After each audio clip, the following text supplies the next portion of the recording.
To understand information, to be truly information literate, means understanding the relationship between text and context. Now, when I say text, I don't just mean the written word. It's that, but it's also the podcasts you listen to, the videos you watch, even the games you play. Basically, any piece of media is the text. And the context is everything around the text. For instance, who said it, and what do we know about them? Are they paid to say it?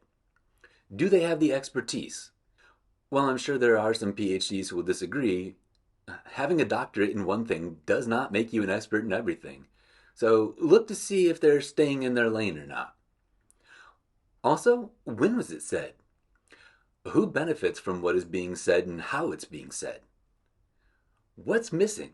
Things don't happen in a vacuum, so having the backstory helps with understanding. Lastly, do they show their work? Do you know where they're getting their information?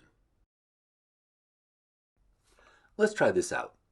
On our campus, there are a lot of squirrels. So it got me wondering, are squirrels dangerous? So I do my research and I come across this site that tells me that squirrels are an abomination. Wanting to know a little bit more, I click on the About Us link, only to find that the site is being run by my 4 dogs. Now, since you probably don't know my dogs, let me assure you, they are not credible sources when it comes to squirrels. So then I actually did do a search for Are Squirrels Dangerous? And one of the top hits told all about how squirrels can cause leaks and power outages and fires and all sorts of awful things. However, to take a step back and put this into context, it's important to note that this comes from a pest control company. Now, obviously, they have a financial motivation to raise your fear of squirrels. It's not that what they've said is necessarily false. I don't know, I'm not a squirrelologist. It's just that they may have raised the fear level above what it should be.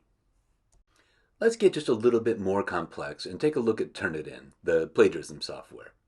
Let's say you're doing research on Turnitin and come across this old article from Wired magazine talking about a court decision that ruled that Turnitin does not violate intellectual property rights, and they were heralding it as a boost of fair use advocates.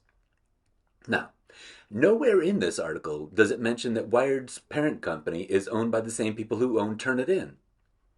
So, with this article now in context, you have to start wondering, is this journalism or is it public relations? Okay, last one.